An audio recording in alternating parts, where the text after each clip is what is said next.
Thanks. Dan was really genuine there. That was really nice. Thanks so much. That's good. Awesome. So I'm just going to talk about my life for a little bit, and then if there's time, I'll open it up for question and answer at the end. So,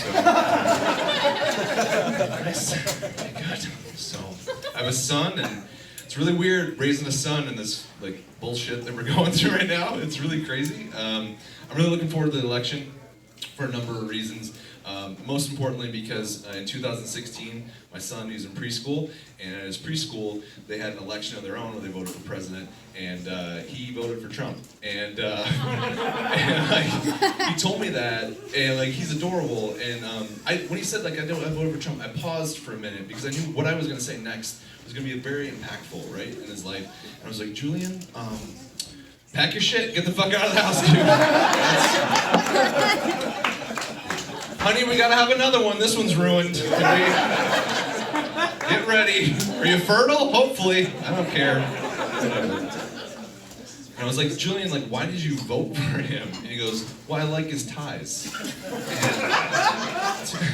that's the most coherent reason for voting for him I've ever heard from any person. I think he probably liked those ties because kids his age made them, so that was probably... It's probably not true, but who gives a shit, right? It doesn't matter anymore. It doesn't matter. So, it's wild that, like, the president that my son's growing up in, people, like some of my friends have even compared him to Hitler, right? Like, wow, that's crazy. That's insane. Like, to be fair, I don't think that's really accurate because Hitler had a plan, so that's right. That was much better than you gave it credit for. This is my fucking dream. So just amp it up, all right? All I gotta do is sit there. So that's. It's crazy, like stand-up comedy. I'll talk about the state of stand-up comedy right now because I'm probably the oldest person on the show, so that's the elder statesman. So it's weird, like, because stand-up comedy is like a microcosm of like life in general right now, because like there's a lot of people, like Me Too is really appropriate in stand-up comedy. A lot of my friends are female comedians, and like they have it the worst because male comedians will do stupid shit to them, audience members treat them like shit, so they have it like the worst, all right? So they're number one. But who has it second worst in stand-up comedy is comedians who look like Louis C.K. So that's...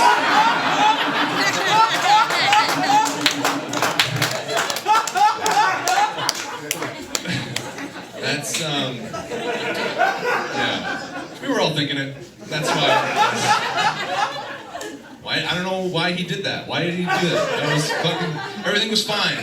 I started in 2012 doing this, and I was like, do you do that? And they're like, that's funny. And then everyone was like, are you gonna do the show? Are you gonna pull your dick out? I'm like, no. I'm just gonna kick you in the throat. That's what I'm gonna do, you fucking asshole. It's crazy to me that he did that. Like, what kind of monster has that kind of dick confidence? I don't know, that's just like, wow, it's insane. Like, I've been married for 16 years, my wife cannot pick my dick out of a lineup. That's how...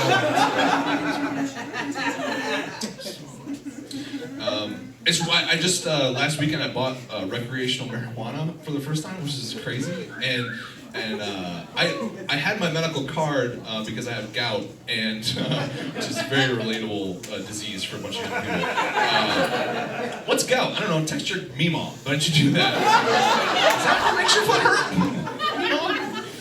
So I had gout, and then I had to get my card renewed, and then my doctor's like, "You don't have gout anymore." And I'm like, "Oh, okay. Well, at least it's recreational now." And then I went to go buy recreational marijuana, and it's 16% sales tax. I gotta give myself gout again. What the gout? So we've been married for a long time, my wife and I, and 16 years, and she's recently getting into stuff like crystals and essential oils and potions and fucking bullshit like that. I wouldn't be surprised if I got home tonight and in the middle of the living room there's just a cauldron now. Like, okay, that's cool. Right? And she actually makes me wear crystals all the time. Like, I got like, crystals on, and I got crystals in my pocket and everything. And it's cool, right? And so it's really weird because when I'm not doing stand-up, I'm a lawyer. And that's a weird look for a lawyer. That's I had to go through security the other day, and the security guard's like, you gotta empty your pockets. I'm like, do I have to? Really? Like, that's just, I don't want to. He's like, what do you got? And then I pulled out my crystals, and I went to put them in a little bin to go through security, and I dropped them on the ground. And then I said the most lawyer thing ever, which was like, oh my God, where are my crystals? Oh my God, where are they? Deputy, please help me.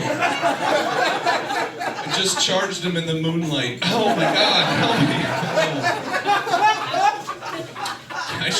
I shouldn't have come to court today because Mercury's in retrograde, and that is... So, I had to... My wife went to get a psychic reading, which means I had to get a psychic reading after her, and I'm like, yeah, cool, I need some more jokes, that'll be fun. And so I went to see this lady, and she was actually really good. She told me a lot about myself, and then I asked her, like, my wife was like, you gotta ask her who your spirit guide is. That's the big question, you gotta get to that. And she told my wife that her spirit guide is a warrior princess. I'm like, oh, that's neat, right? And I'm like, if she's a warrior princess, I don't want a Viking, or something like that. And so I asked the lady, who's my spirit guide? And she goes, I'm seeing someone come through the mist. I'm like, oh wow, mist. This is laying it on pretty thick. This is pretty good. And he goes, he's telling me his name, and his name is Melvin. You seen anybody else in the mist, lady? My wife's got a warrior princess and I got an old Jew? What the fuck? Is Bernie Sanders in my head just guiding me? Every first of the month, I gotta pay my student loans. Like, again, I need to ask for your support. Thank you so much. You guys have been a lot of fun. Have a good rest of your night. Thanks. Nick Leydorf, everybody. Give it up for Nick. My favorite thing about Nick is how fucking funny he is. My least favorite thing about Nick is that he is my wife's favorite comedian.